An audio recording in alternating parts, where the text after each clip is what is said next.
सर्वांना नमस्कार. आपण पाहतोय इश्क आणि वाईल्ड लव्ह या आपल्या लव्ह स्टोरीचा भाग 7.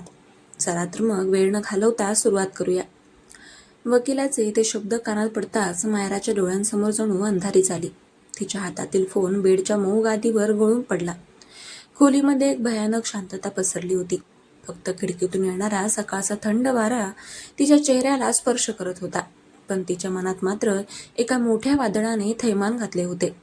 काल रात्री ज्या विजयाच्या नशेत ती कबीरच्या मिठीमध्ये वितळली होती, तो विजय केवळ एक आभास होता.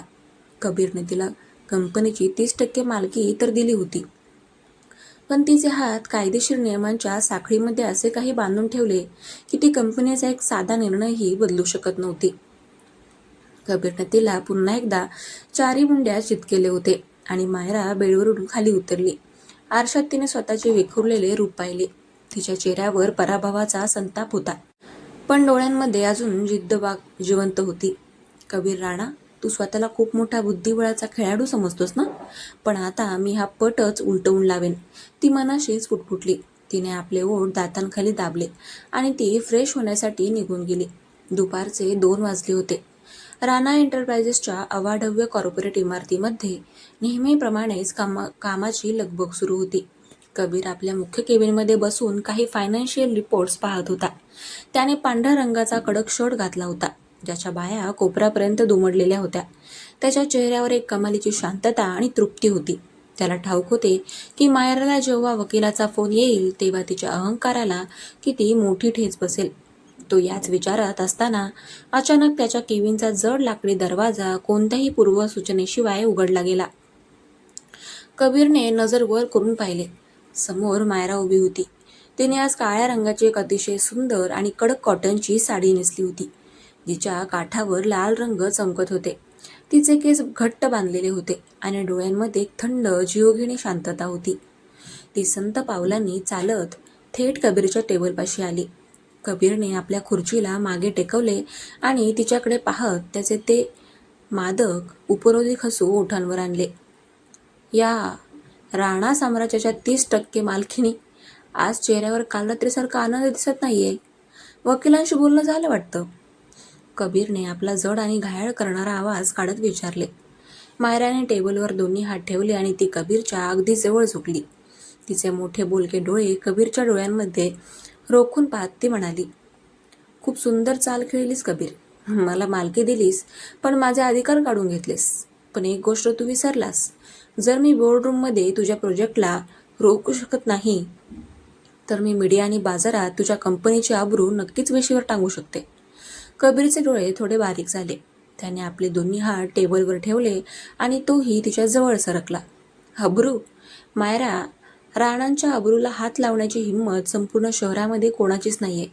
तू असं काय करणार आहेस? मायराने आपल्या पर्समधून एक नवीन कायदेशीर नोटीस आणि काही कागदपत्र कबीरच्या समोर फेकली. हे बघ कबीर, राणा एंटरप्राइजेसच्या आंतरराष्ट्रीय बंदराच्या प्रोजेक्टसाठी कोट्यवधी रुपयांचे कर्ज घेत आहे. त्या परदेशी बँकेच्या मुख्य संचालकासोबत माझे बाबा विक्रम सिंघानिया यांचे वैयक्तिक आणि जवळचे संबंध आहेत. मी आज सकाळीच त्यांच्याशी चर्चा केली आहे. सिंघानिया ग्रुप त्या बँकेला अधिकृतपणे कळवत आहे की राणा ग्रुप अंतर्गत वादात अडकला आहे आणि त्यांच्या 30% भागीदाराची या प्रोजेक्टला संमती नाही. तर जर बँकेला वाटत असेल की त्यांचे पैसे बुडावे, तर त्यांनी तुला कर्ज द्यावे. उद्या सकाळी ही बातमी देशातल्या प्रत्येक बिझनेस न्यूज चॅनलवर असेल. आता सांग, कर्ज नसेल तर तुझा हा ड्रीम प्रोजेक्ट कसा पूर्ण होणार? मायराचा हा वार कबीरसाठी अगदी अनपेक्षित होता. त्याने कंपनीच्या आतमध्ये तिला बांधले होते, पण ती थेट आंतरराष्ट्रीय पातळीवर जाऊन त्याच्या निधीचा मुख्य स्रोतच कापून आली होती. कबीरच्या चेहऱ्यावरची ती उपरोधिक शांतता एका क्षणामध्ये नाहीशी झाली. त्याच्या डोळ्यांमध्ये एक तीव्र धगधगता राग उमटला. त्याने झटक्यात खुर्ची मागे सारली आणि तो उभा राहिला. त्याने मायराचे दोन्ही नाजूक हात अत्यंत घट्ट पकडले आणि तिला थेट केबिनच्या भिंतीला नेऊन टेकवले. मायरा, तुझी हिंमत कशी झाली राणांच्या बिझनेसवर असा वार करण्याची? तुला माहीत नाहीये की तू कोणत्या आगीशी खेळते आहेस?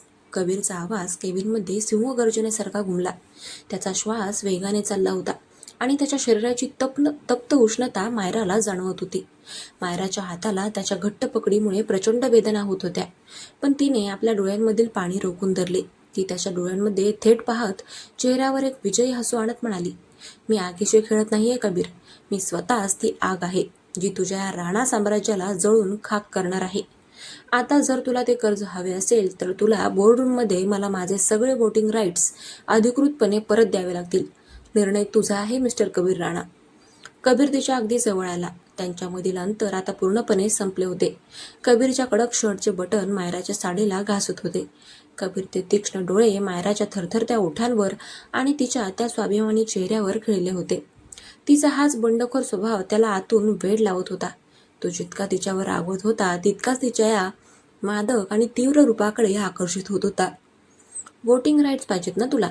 कबीरने तिचा एक हात सोडून तिच्या कमरेभोवती घट्ट आवळला आणि तिला स्वतःच्या शरीराशी अगदी घट्ट टेकून घेतले. तुला तुझे अधिकार नक्कीच मिळतील मायरा, पण त्याची किंमत तुला आज रात्री राणा मेन्शनच्या बेडरूममध्ये मोजावी लागेल. आज रात्रीचा खेळ आधीपेक्षा खूप जास्त कठीण असेल. कबीरने तिच्या कानाजवळ आपले ओठ नेऊन अत्यंत संथ, मादक आणि जीवघेण्या आवाजात म्हणाले. मायराचा श्वास रोखला गेला. तिने कबीरच्या छातीवर हात ठेवून स्वतःला सावरण्याचा प्रयत्न केला, पण कबीरची पकड वज्रासारखी कडक होती. बिझनेसचे हे युद्ध आता पुन्हा एकदा एका अत्यंत इंटेन्स आणि हाय व्होल्टेज वळणावर चालले होते. तिथे रात्रीच्या अंधारात दोन्ही बाजूंचे अहंकार आणि शरीराची ओढ एकमेकांशी भिडणार होती. कबीरच्या त्या थेट आव्हानाने आणि त्याच्या हाताच्या मजबूत विळख्याने मायराच्या हृदयाची धडधड एकाएकी वाढली. कबीरच्या केबिनमधल्या त्या अथांग शांततेत फक्त दोघांच्या उष्ण आणि वेगवान श्वासांचा आवाज घुमत होता. कबीरची पकड तिच्या कमरेभोवती इतकी घट्ट होती की मायराला त्याच्या शरीराचा प्रत्येक कडकपणा आणि त्याच्या छातीचे वेगवान ठोके स्वतःच्या शरीरावर जाणवत होते. कबीरचे तीक्ष्ण डोळे तिच्या चेहऱ्याचा ताबा घेत होते.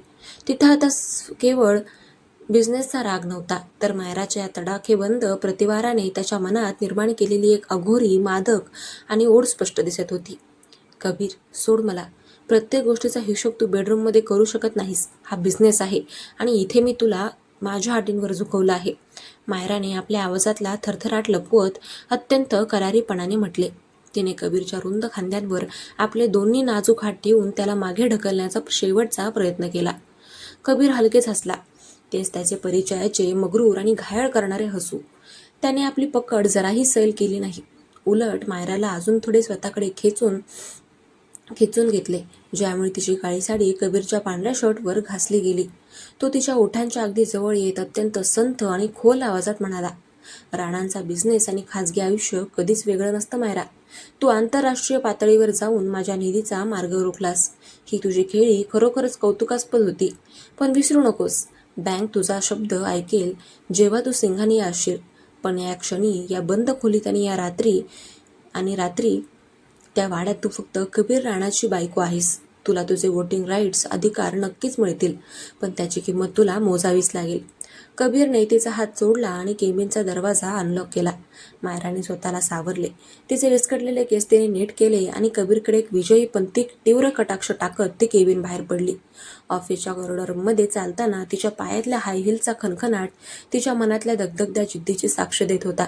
तिने कबीरला एका अशा वळणावर आणले होते जिथे त्याला तिचे अधिकार परत देणे भाग होते, पण कबीर रात्री तिच्यासोबत कोणता नवीन खेळ खेळणार या विचाराने तिच्या मनामध्ये एक वेगळीच अनामिक भीती आणि अस्वस्थता घर करून राहिली होती. रात्रीचे ठीक 11 वाजले होते. राणा मेन्शनच्या विस्तीर्ण आवारात पाऊस पुन्हा एकदा संत गतीने पडू लागला होता. खिडकीच्या काचेवर पाण्याचे थेंब आदळत होते आणि खोलीमध्ये मंद निळ्या रंगाचा डिम लाईट जळत होता. मायरा बेडरूममध्ये उभी राहून स्वतःच्या विचारांमध्ये हरवून गेली होती. तिने साडी बदलून एक हलक्या गुलाबी रंगाचा मऊ सिल्कचा कुर्ता घातला होता. तिचे लांब काळे केस पाठीवर मोकळे सुटलेले होते. तितक्यात पाठीमागून बेडरूमचा जड लाकडी दरवाजा उघडला आणि कबीर खोलीमध्ये दाखल झाला. त्याने आपला काळा कोट आधीच काढून ठेवला होता आणि शर्टच्या बाह्या कोपरापर्यंत दुमडल्या होत्या. त्याच्या चेहऱ्यावर दिवसभराच्या तणावाचा थकवा होता, पण त्याचे डोळे मारायला पाहताच अधिकच तीक्ष्ण झाले. त्याने दरवाजा आतून लॉक केला, चावी टेबलवर ठेवली आणि तो संत पावलांनी तिच्या दिशेने चालत येऊ लागला. मी आज संध्याकाळीच वकिलांना आदेश दिले आहेत.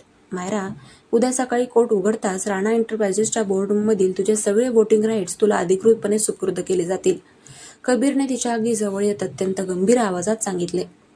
मायरा मागे वळली. तिने कबीरच्या डोळ्यांमध्ये पाहिले. थँक्यू कबीर. अखेर तुला माझ्यासमोर झुकावंच लागलं. झुकलो? कबीरने हलकेच हसून तिचा मार्ग अडवला. तो तिच्या इतक्या जवळ आला की मायराची पाठ बेडच्या लाकडी खांबाला लागली. कबीरने आपले दोन्ही हात तिच्या दोन्ही बाजूंना खांबावर टेकवले, ज्यामुळे मायरा पुन्हा एकदा त्याच्या छातीखाली आली. मी तुला सांगितलं होतं ना मायरा, राणा कधीच फुकट काही देत नाही. मी माझा शब्द पाळला. आता तुझी बारी आहे. कबीरच्या शरीराची तप्त उष्णता आणि त्याचा तो मादक परफ्यूमचा सुवास मायराच्या श्वासांमध्ये मिसळू लागला. कबीरने अतिशय हळुवारपणे आपला हात पुढे आणला आणि तिच्या पाठीवर रेंगाळणारी केसांची एक बट तिच्या कानामागे सारली. त्याचा तो तप्त बोटांचा स्पर्श मायराच्या नाजूक गळ्याला होताच तिच्या संपूर्ण शरीरामध्ये एक तीव्र शहारा उमटला. तिचे डोळे नकळत मिटले गेले आणि तिची छाती वेगाने वर खाली होऊ लागली. कबीर, आपण फक्त बिझनेसची डील केली आहे. मायरा अत्यंत अगतिकपणे पुटपुटली. हो, आणि बिझनेसच्या नियमानुसार आजची ही रात्र पूर्णपणे माझी आहे, कबीरने अत्यंत जड आणि मादक आवाजात म्हटले. त्याने तिची हनुवटी आपल्या हाताने वर उचलली आणि आपले ओठ थेट तिच्या थरथरत्या ओठांवर टेकवले. ते चुंबन मौन होते. त्यामध्ये एक प्रकारचा हक्क, दोन शत्रूंमधील आगीचा तणाव आणि शरीराची तीव्र ओढ स्पष्ट जाणवत होती. मायराचे दोन्ही हात जे आधी कबीरला दूर सारत होते ते नकळत त्याच्या शर्टच्या कॉलरवर घट्ट आवळले गेले. वैराच्या या अंधाऱ्या रात्री दोन शत्रू एकमेकांच्या नशेमध्ये पूर्णपणे वाहून गेले होते, जिथून मागे फिरणे दोघांनाही शक्य नव्हते. तर मंडळी, आजच्या भागामध्ये एवढंच. तुम्हाला काय वाटतं पुढे काय होईल? आणि आजचा भाग तुम्हाला कसा वाटला ते कमेंट करून नक्की कळवा. आणि आपल्या चॅनलला सबस्क्राईब करायला विसरू नका. भेटूया उद्याच्या भागात. चलो बाय. हर हर महादेव.